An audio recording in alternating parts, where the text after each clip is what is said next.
예, 주말 편안하게 보내고 계십니까? 정치권뿐만 아니라 어딜 가나 요즘 모이는 자리에 가면 얘기, 화두는 이준석입니다. 이준석이 불러일으킨 이 세대교체 바람. 이 세대교체는 야권만이 아니고 지금 여권, 정치권 전체를 앞으로 대선 전국 전체에 영향을 미칠 것으로 보입니다. 이준석이 뭐 당대표에 되든 되지 않든. 그러니까 세대교체 얘기가 나온 게 이미 4, 5년 전부터입니다. 정치권에서. 4, 5년 전부터 그러니까 산업화 세력, 민주화 세력, 그 다음을 잇는 뭐 정보화 세력이라고 해도 좋고 새로운 세력이 나올 때가 됐다. 그 새로운 세력이 또 나와야 한다. 이 지금 주로 민주당 문재인 정권의 주류를 형성하고 있는 이 586 운동권 세력을 대체할 새로운 세력이 필요하다라는 점에서 계속 세대교체 이야기는 있어 왔습니다.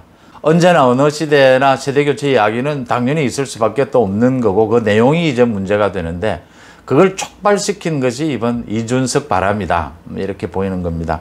지금으로서는 이준석 대세론이 형성되고 있다 이렇게 보이는데 당대표가 되든 되지 않든 정치권 전체에 걸쳐서 앞으로 대선 전국에서도 화두로 세대교체라는 걸 던졌다. 이런 부분이 중요해진 부분입니다. 이준석은 오늘 이제 자신에게 쏟아지는 여러 가지 야권 지지층들의 그 불안, 이걸 의식을 해서 모든 야권 지금 전체 모든 대선 주자들을 모두 품을 수 있는, 모두 포용하는, 융합하는 그런 국민의힘 정당을 만들겠다. 이런 얘기로 화답을 했습니다. 이준석 바람이 불면서 야권의 당밖의 남자들이라고 꼽히죠. 윤석열, 홍준표, 안철수, 그 다음 뭐 최재형도 있고 김동연도 있습니다. 이 당밖의 남자들이 굉장히 바빠졌다. 굉장히 많이 계산할 부분들이 생겼다. 앞으로 입지가 어떻게 되겠느냐 이런 얘기들입니다. 당 안의 남자들, 그러니까 원희룡, 김태호, 유승민이 아직 제대로 된 이 국민의 지지 또 국민의 어떤 시선을 받지 못하고 있는 상황에서 앞으로 야권의 단일 후보, 대권 후보는 당 밖의 남자들의 가능성이 크다라는 점에서 어떤 정치 행보를 보일 것인가에 관심이 많이 쏠리고 있습니다. 이제 이 야권 전체가 하나의 원샷 경선을 하기 위해서는 모두 국민의힘으로 입당하든지 아니면 뭐 국민의힘과 연대하는 이런 모양을 갖춰야 하는데 이러기 위해서는 몇 가지 전제 요건이 있습니다. 그러니까 야권 전체가 통합을 하고 대선 단일 후보를 만들어내기 위해서는 안철수의 경우에 과거 문재인, 민주당과 같이 함께 정치를 했던 경험이 있습니다. 그런 안철수까지도 포용해야 한다. 그 다음 윤석열의 경우에는 아직도 뭐 박근혜 전 대통령, 이명박 전 대통령에 대한 적폐 수사를 했던 주인공이다. 윤석열에 대해서는 이 부분 탄핵에 관련되는 부분이 아직도 남아 있습니다. 그 다음 탄핵이 초래한 그 야권의 분열, 당시에 당을 지킨 사람과 당을 떠난 사람, 뭐 배신자론이 아직도 남아 있습니다. 이런 탄핵을 둘러싼 논쟁, 그 다음 민주당과 함께 정치를 행보를 한 적이 있는 사람, 이 모두를 야권 전체의 틀 안에서 끌어안기 위해서는 이제는 이런 논쟁에 대해서 한 페이지를 넘길 때가 되었다. 이걸 한 페이지를 넘기지 않고 이런 논쟁들을 그대로 가지고 가는 것은 통합, 야권 전체의 통합, 야권 단일 후보를 뽑는데 장애물이 될 것이다, 걸림돌이 될 것이다 라는 얘기들입니다. 그런 것을 근저에 깔고 지금 이 모든 뭐 당 밖의 남자들이 모두 국민의힘과 어떤 형태로든지 연대할 수 있느냐 하는 부분들이 논의가 되어야 합니다. 먼저 윤석열 전 총장의 경우에는 뭐 측근의 이름으로 만약에 뭐 이준석 당대표 체제가 된다 하더라도 그 청년들의 지지를 끌어오는 부분이기 때문에 윤석열의 입장에서는 크게 뭐 나쁠 것이 없다 뭐 이런 입장을 밝히고 있습니다. 또 윤석열 총장은 자신이 직접 밝히지는 않았지만 여러 경로를 통해서 국민의힘 뭐 현 의원들을 만나면서 자신도 정권 교체에 적극 나서겠다. 그리고 국민의힘에 뭐 입당하는 것을 적극 검토하겠다. 그 다음에 상당히 서두르겠다 그런 부분을 지금 서두르겠다라고 하지 않아도 이 정치 일정상 윤석열도 빨리 정치 참여 선언을 하는 게 이미 늦었고요. 그 다음에 국민의힘의 이 당권 경쟁이 끝나고 나는 전당대회가 끝나고 나면 이제 입당 부분을 본격적으로 논의를 해야 합니다. 그 다음 윤석열이 지금 활발하게 움직이고 있는데 이제 뭐 캠프 조그만하지만 대선 캠프도 만들겠다라고 하고 사무실도 알아보고 있는데 윤석열이 최근 측근들에 대해서 나오는 그 메시지들을 통제를 하고 있다. 자신과 생각이 다른 이야기들이 나가고 있다. 이런 이야기도 또 나오고 있는데 이 부분에서 윤석열이 아직까지 정치 참여 선언을 하지 않은 만큼 또 전당대회가 바로 와 있는데 여기서 지금 정치 참여 선언을 하기도 애매해졌고 사실은 이 이전에 했어야 하는데 그러니까 정치 참여 선언은 빨리 하는 것이 좋습니다. 그 다음 가능하면 메시지를 직접 내는 것이 좋습니다. 뭐 지금 민주당 쪽에서 자신들이 그 조국의 수렁에 빠진 또 민주당의 내부 갈등 이걸 이겨내기 위해서 이걸 극복하는 방편으로 윤석열 공격, 윤석열 때리기에 집중적으로 나섰습니다. 이런 상황 여러 가지를 고려할 때 전당대회가 끝나고 나면 정치 참여 선언을 곧바로 하고 윤석열이 이제 뭐 모든 자기신의 생각을 다 정리를 했다라고 얘기를 합니다.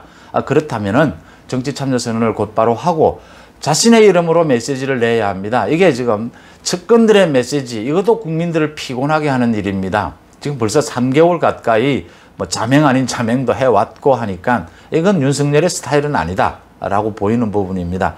윤석열이 하루빨리 정치 참여 선언을 하고 국민의힘의 입당 부분을 본격적으로 논의하는 것이 맞다 이렇게 보입니다. 또 하나 현재 좀 힘들어져 있는 부분이 홍준표 복당 부분입니다. 홍준표 의원의 복당 부분은 제가 누차 말씀을 드렸지만 이걸 막아야 할 명분 어디에도 없고 뭐 홍준표 자신도 자신이 적통보수라고 하지 않습니까? 적통보수가 참여하지 않는 그 경선 의미가 없는 겁니다. 그래서 이걸 막아야 될 이유는 전혀 없는 것인데 그러니까 최고위원회의의 그 일부 젊은 층들, 그 다음에 초선 중에서도 일부 의원들, 뭐 김웅 의원 같은 게 대표적입니다.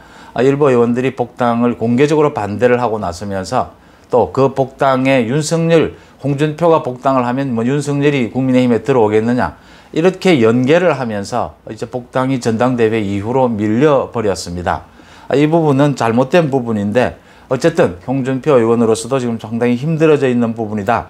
홍준표 의원이 지난 1일 상당히 자신의 그 좀 힘든 입장을 얘기를 했습니다. 페이스북에. 그 멕시코 화가 프리다 칼로의 작품 상처 입은 사슴이라는 그림을 공유를 하면서 일부 후배 정치인들로부터 공격을 받을 때 이 그림이 생각이 났다. 제가 후배들로부터 화살로 공격받을 만큼 부패한 일을 했느냐.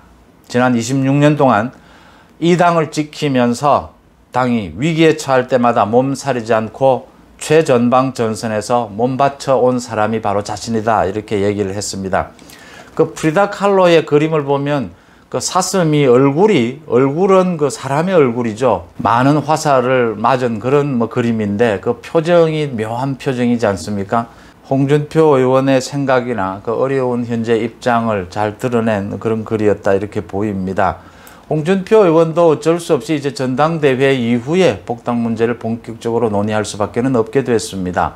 그러니까 새 지도부가 구축되고 난 다음에 복당 문제를 의논하는데 지금 뭐 전당대회에 당권 경쟁에 출마한 5명의 후보 모두가 홍준표 복당에 반대하지 않는다라는 거니까 복당은 곧바로 논의가 될 걸로 보입니다. 문제는 이제 홍준표 복당이 윤석열과 안철수의 그 입당 또는 합당과 이걸 연동하느냐 아니면은 복당을 먼저 하느냐는 부분인데 이게 연동으로 갈 확률이 굉장히 높습니다. 연계해서 얘기가 될 수밖에 없는 대목이 대선 경선 열차가 이제 출발을 해야 되는 상황이니까요. 7월 달이면 지금 이준석 바람 또 윤석열이 국민의힘에 입당하겠다 이런 상황이 벌어지면서 가장 궁색한 입장에 몰린 게 안철수라고 하죠.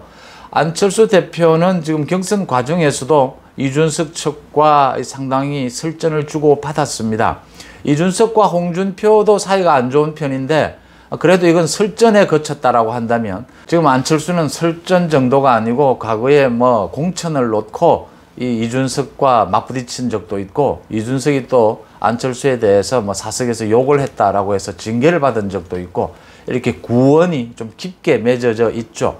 이준석도 안철수에 대해서 뭐 나쁜 감정을 숨기지 않고 지금도 얘기를 하고 있고 뭐 속값은 후하게 쳐드리겠다 이래서 지금 경선 과정에서도 또 국민의당에서는 합당을 해야 될 상대방에 대한 그 예의냐 지금 갑질하는 거냐 이렇게 불쾌감을 드러냈고 거기에 대해서 이준석이 또 남의 당 전당대회에 왜 간섭을 하느냐, 예의가 없다, 뭐 이렇게 주고받기도 했습니다.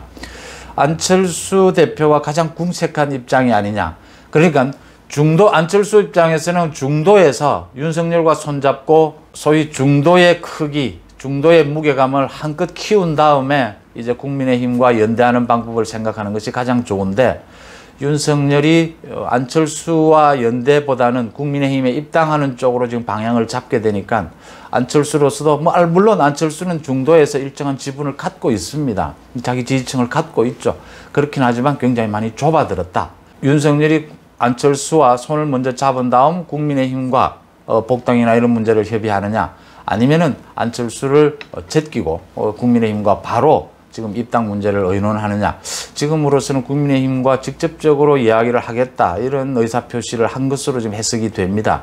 이런 상황에서 안철수가 굉장히 힘들어졌다. 안철수, 홍준표 모두 지금 애매한 입장에 있습니다. 지금 윤석열 자신도 지금 국민의힘 전당대회에서 이준석이 되느냐, 나경원이 되느냐, 누가 되느냐에 따라서 손익계산을 하고 있겠지만 어느 쪽이 지금 유리하다, 불리하다 지금 평가할 수는 없는 부분입니다. 케미가 어느 쪽으로 맞을지도 지금은 사실은 짐작이 되지를 않습니다. 흔히 정치에서 이렇게 안개 속 굉장히 어려울 때 자꾸 결정을 미루는 버릇이라고 해야 되나요? 미루는 경우가 많습니다. 왜냐하면 굉장히 이게 지금 손익계산이나 정치적 입지 하루 앞을 내다보기가 힘들지 않습니까? 그럴 때 흔히 결정을 미룹니다. 또 다른 환경, 자신에게 유리한 환경 요인들이 발생하지 않을까라는 기대감이죠. 안철수도 그래서 계속 이 합당을 미뤄왔던 것이고, 미뤄오다가 이제 지금은 어려운 상황에 빠졌던 것이고요. 야권 대통합, 단일 후보를 뽑는 이 경선 시기에 이제는 더 이상 늦출 그런 시간이 남아있지 않다, 이렇게 보여서 필요할 때는 이제 결단을 내려야 한다. 결단을 내리는데 가장 바람직한 것은 윤석열, 홍준표, 안철수의 국민의힘의 손을 잡는 부분을 한 번에 해결하는 것이 가장 좋습니다. 제가 보기에는 7월 초쯤입니다. 가장 지금 문제가 되는 건 역시 안철수 국민의당과의 그 합당 부분의 이야기입니다. 안철수 대표도 여기서 여러 가지 생각을 해야 합니다. 물론 윤석열 측과도 협의를 하게 되겠고 국민의힘과도 아마 협의를 하게 되겠지만, 안철수 대표 같은 경우에도 이번에는 이제는 결단을 내릴 그런 순간이 오지 않았느냐. 물론 그 중도층의 안철수만의 그 지지층을 갖고 있지만 이제 갈수록 그것이 좁아들어 갈 것이다. 차라리 국민의힘과 함께해서 이 틀 안에서 자신의 정치적 존재감을 이제 한번 한껏 드러내보는 그런 기회로 삼는 것도, 오히려 발상을 확 전환하는 것도 좋은 기회다, 좋은 방식이다, 이렇게 보입니다. 그 프리다 칼로라고 하는 그 멕시코 화가의 그림, 그 상처 입은 사슴, 그 그림이 내내 뇌리에 떠오릅니다. 홍준표 의원의 복당 문제는 무엇보다도 빨리 우선적으로 해결을 해야 될 문제다.